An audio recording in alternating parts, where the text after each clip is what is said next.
Bum bum bum, ba-dum ba-dum. Well, a duck walked up to a comic book fan and he said to the man who was a fan, "Hey, bum bum bum. What are you gonna make one Dark Avenger videos, you sack of crap?"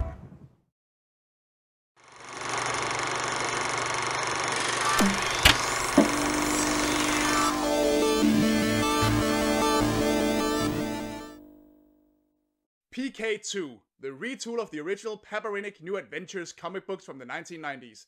And if none of those words mean anything to you, that's because this video is actually a sequel to a video that I made about 2 years ago, and which you can find by checking the card right up here. And I highly suggest you go do so, because otherwise this video will be nearly incomprehensible. But for those of you that either don't care or just need a quick refresher course, here's a little recap. Back in the 60s, Italian comic book creators who had been the driving force behind a lot of Disney duck comics for decades invented a vigilante personality for Donald called Papyrinic, who in English-speaking countries would become known as the Duck Avenger. He mainly used this alias to get some payback on the people who abused him, such as Uncle Scrooge. Over time, the Duck Avenger gradually developed into more of a superhero, battling various criminals all across Duckburg, with the help of gadgets supplied by the inventor Gyro Gearloose. These stories are all good fun, but naturally they're very much on the goofy kid superhero side of things. Which there's nothing wrong with whatsoever, of course, it's still all good stuff, but I'm saying it to give context to this next part. Then, in the 90s, a new group of Italian comic book creators had the idea to see just how far they could push the superhero angle. And soon enough, they had a new series out called Papyrinic New Adventures. This time Donald, now with the help of a powerful artificial intelligence called One who supplied him with much less wacky equipment, found himself fighting much more serious threats, such as invading aliens called Ronians, time-traveling criminals, international terrorists, government conspiracies, and much more. Essentially, they created a much more dark and serious version of Donald Duck's superhero adventures, and they thoroughly surpassed all expectations from what seems like a very silly premise. And it paid off. While not massively well known outside of Italy and some other parts of Europe, Papyrinic New Adventures still has a sizable and very loyal fanbase and is considered one of the most daring and interesting things Disney have ever produced. This series was released in the late 1990s in Denmark, and they were the very first comic book that I regularly collected. And along with stuff like Batman the Animated Series and Spider-Man the Animated Series, they taught me a lot about how much more advanced superheroes could be than what you usually saw on Saturday morning cartoons at the time. And they definitely put me on the path of loving superheroes as much as I do today. But if I talked about these comics like 2 years ago, then what's this PK2 nonsense I'm on about? Well, last time we talked about the original PKNA series and how, despite its good reception, sales started to decline after a couple of years. So, as it often happens when someone tries to save their franchise, the series was not rebooted exactly, but rather retooled. That means a massive monkey wrench was thrown into the series' otherwise episodic status quo, sending Donald into a much more story arc driven series that was dubbed PK2. Well, I've been rereading, and I'm ready to dive right in. But once again, if you're not familiar with PK, I really suggest you watch that first video. It will explain a lot.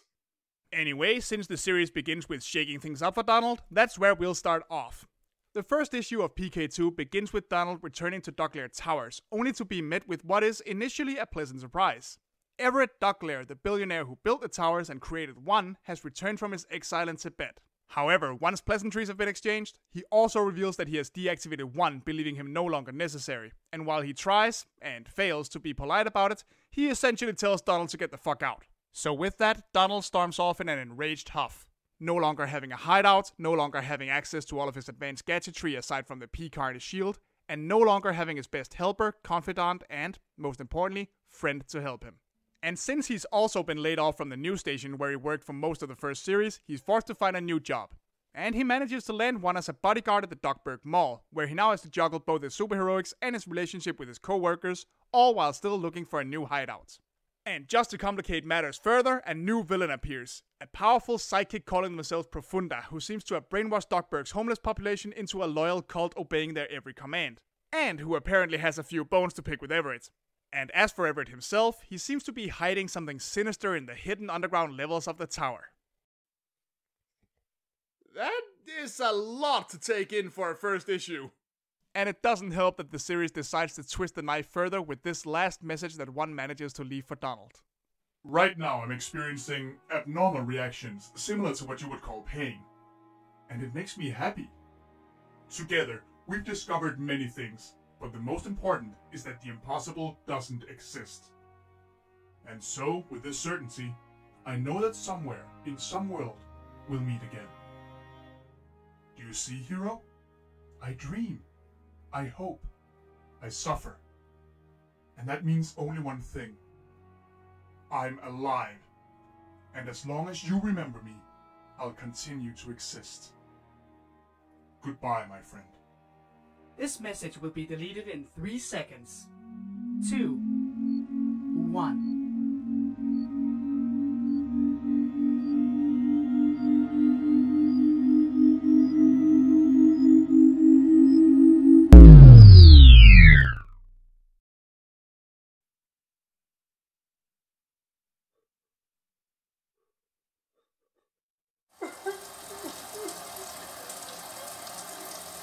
Ash, you in there?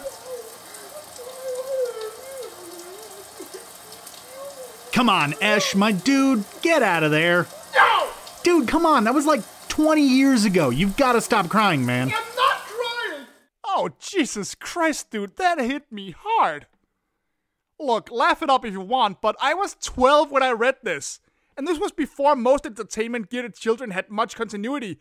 I wasn't used to comics changing the status quo like this. And one had been an integral part of the series since I was 8 years old. To me, this really was like losing a friend. Now, with the sadness of that whole deal out of the way, I gotta say, as far as retool premises go, I actually rather like this. Given how often superhero series try to shake things up by moving them further and further away from the most classic tropes like secret identities and such, it's interesting to me that Paperinik was such an atypical superhero before that his version of that is making him much more typical. Now, nobody's questioning whether or not PK was an effective hero in the first series, but it did sometimes seem like one did a lot of the heavy lifting. After all, he was Mission Command, he was the one who provided the tech, he was the one who knew all the science. It was even brought up in a couple issues where the FBI basically saw PK as a physical extension of one, and there were times where it was kind of hard to argue against that. But now he's a lone agent working out of his own home with little but his own skill and wits, battling things that are way out of his league while trying to maintain a personal life. On paper, this is about as stock as it gets, but in practice, it's a huge change from what we've been reading for the last 50 or so issues. And since, unlike many superheroes, he doesn't have a super fancy or high-paying career, nor is he particularly young, we get to see a rather relatable middle-aged blue-collar worker try to continue being a superhero, even while juggling things like vacation days and unpredictable shifts. Plus, it gives Donald a chance to show what he can do alone, so I, for one, approve. Now, when I say he also has to maintain a personal life, you'd think that means that Daisy, Scrooge, and the nephew start showing up. You'd also be wrong. While the nephews actually do show up now and then, and Daisy is mentioned once or twice, they still aren't really active entities in the story, as much as they are props to remind us that Donald is an everyman. Instead, much like last time, we're introduced to a whole new supporting cast through Donald's colleagues at the mall and some of the people working under Everett.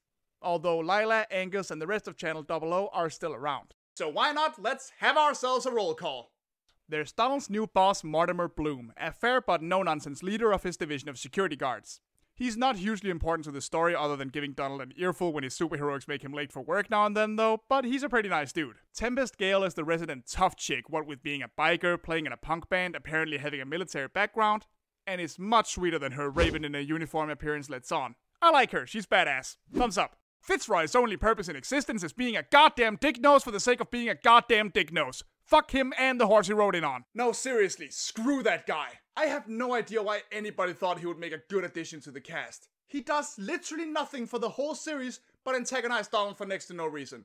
He does shit like fuck with his shifts, steal his vacation days, make him look bad in front of his boss, frame his own colleagues, and try to ruin Donald's friendship with Rupert and Stella. Oh, right, Rupert and Stella. Easily the two colleagues we spend the most time with, and the subplot I give the least shits about. It's not that they're awful characters exactly, but... man, how do I explain this? Well, you see, Rupert is a nice guy. But sometimes he's also a little bit of a nice guy. It seems to just be a classic case of the comically huge man being too gentle and nervous to ask out a girl he likes, and seeing Donald try to help the two of them out in his own little ways is actually super sweet. After all, he's a bit older than Rupert and has more experience with relationships, so it's just a cute little side story, right? Well, it would be if every writer didn't insist on constantly making Rupert think Donald is trying to steal Stella from him. Whether it's Fitzroy practicing new ways to be a shit-sucking butt munch, contrived misunderstandings, or just Donald occasionally having enough of Rupert's clinginess, this shit just goes on and oh my god, I just don't care! I'm not saying I don't want these two around, but god damn, it gets grating in a few issues. Now, thankfully, it seems the writers catch on to this fairly quick, and about halfway through the series, Rupert realizes he's been unreasonable, and the two actually do get together by the end, so it didn't end as badly as it could have. But still, writers, take note here. The dog nice guy can only be taken so far before it just becomes a creepy stalker. Now, they avoided it in this case, but it was close. And the desperate act? It's not as cute as you think. Cut that shit out. Of course, Ducklair also has some new employees now that he's back. Among these we find his accountant Anymore Boring. Ha! I get it! Who might look, well, boring, but don't underestimate him. This guy can absolutely wreck somebody's ass just by double checking the receipts. Definitely something I appreciated way more while rereading these as an adult. Then finally there's Birgit Q, one of Ducklair's top employees and main enforcers whenever the series needs a badass to do some of Everett's dirty work. How badass is she, you ask? Badass enough that she has the lady balls to wear her dark purple anime convention wig every single goddamn day while working corporate. Trust me, that is not a woman you want to fuck with. Or maybe you do, maybe you like duck tits, I don't know, I don't judge, hold your freak flag high. That should be everyone, but no, there's still one character left to discuss. His name is Leonard Duck. During one of Donald's many hilariously failed attempts to find a new hideout, he ends up in an abandoned factory called Century where he meets a cranky old caretaker, who turns out to actually have been the sidekick and main tech provider of a superhero called a Strongman. Yeah, I know, back in the 50s. And seeing some potential in Donald, he decides to let him stay and supply him with gadgets, while always harping about how much better superheroes were back in his day. I really like this idea. Leonard is basically the complete opposite of one.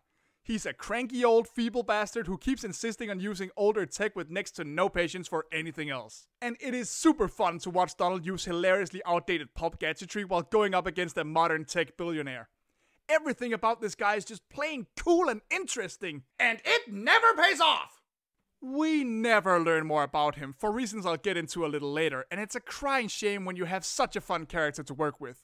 But at least he made it into the later series reboot that I haven't read yet, so hopefully they'll do him some justice there. Now normally, this would be the part of the video where I take a moment to praise the series' artwork, but from what I can tell, we're still dealing with a lot of the same artists and writers, so suffice to say, it's still pretty damn good all around. So instead, let's talk about story. I mentioned at the beginning of this video that this time things are much more story arc driven, and that is true, but each issue still functions perfectly fine as a single adventure. Except where Donald would usually be fighting something caused by the Abronians or traveling all over the world or through time to fight the bad guys, this time it's usually kept considerably more close to home. Often the threat of the issue actually rises as a result of the conflict between Everett and Profunda. Everett's high-tech weaponry gets stolen and sold to street gangs, which causes problems in 2 separate issues for instance. And Profunda's mind-screwing with the local homeless turns one of them into a ruthless psychic who starts blackmailing people to earn cash. And that's not even mentioning that one time where chips implanted in former Ducklair Enterprises employees turn them into domestic terrorist sleeper agents that attempt suicide bombings and hold subway cars full of school children hostage at gunpoint.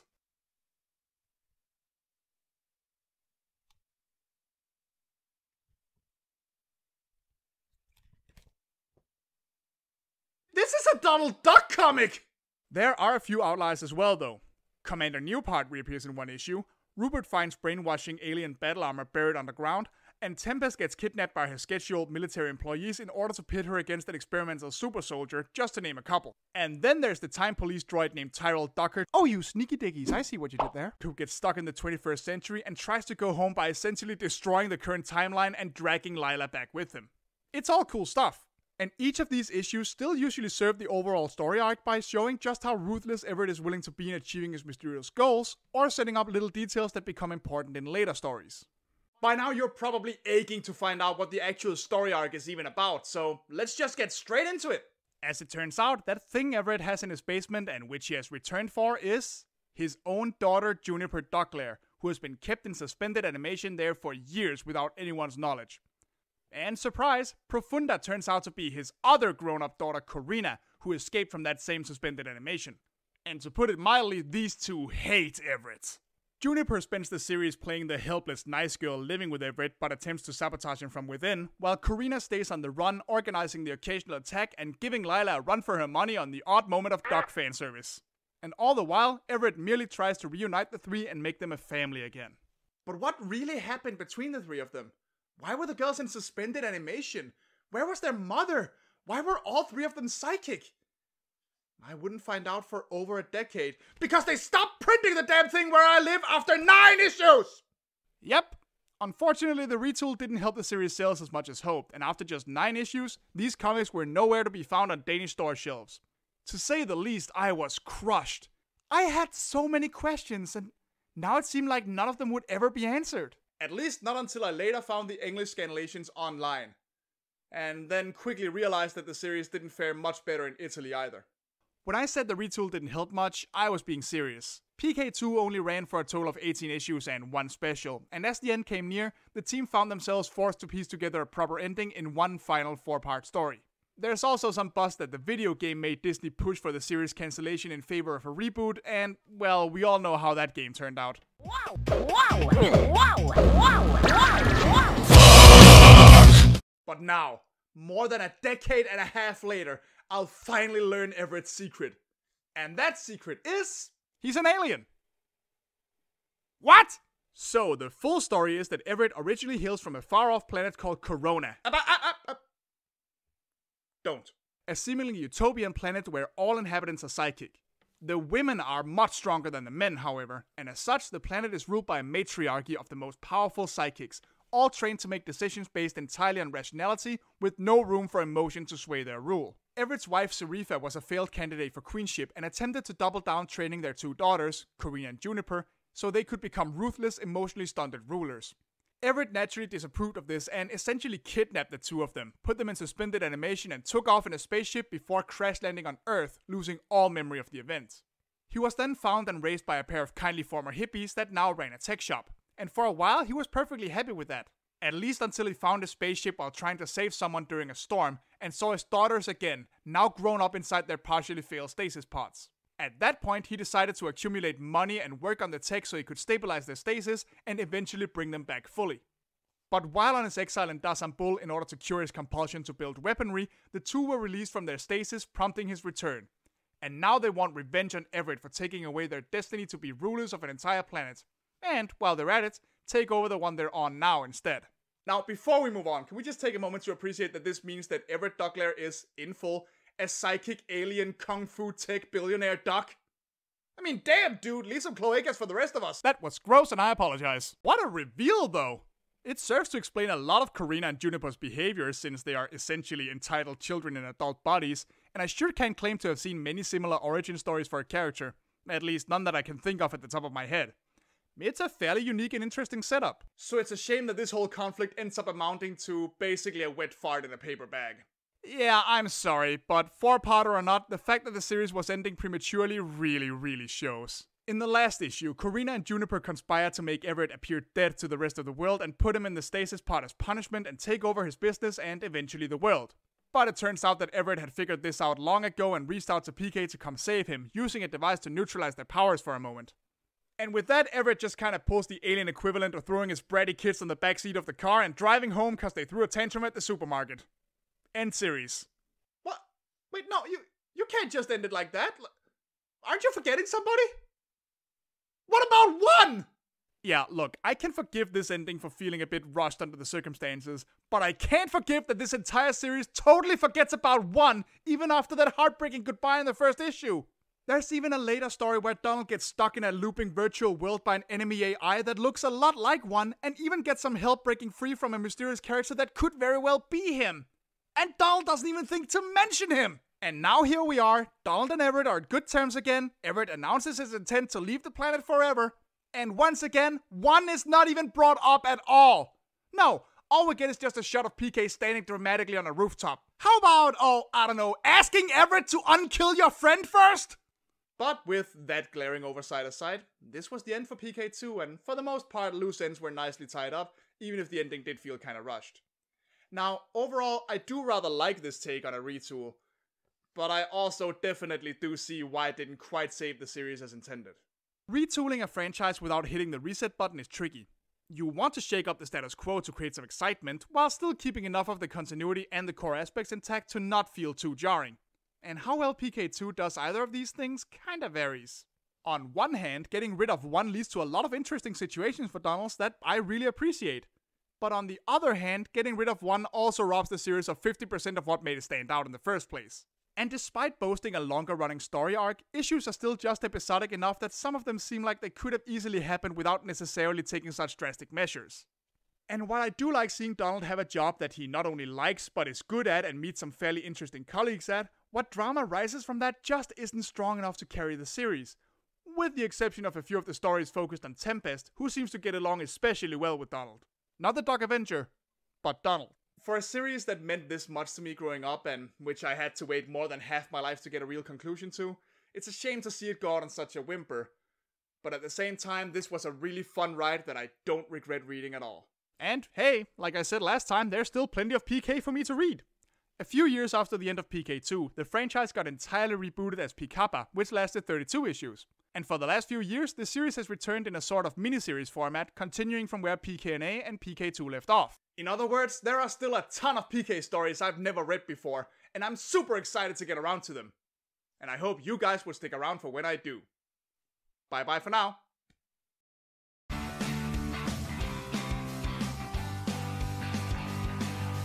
Oh man, I did not mean to take this long to talk about PK again. Thanks for the wait guys, and I hope you enjoyed it.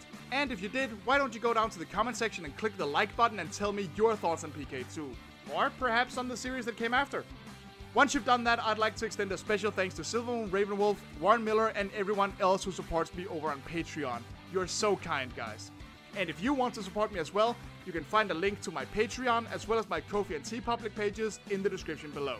And of course, if you happen to be new, then don't forget to subscribe to the channel to see many more videos about games, cartoons, comic books, and other such goodness. Bye for now!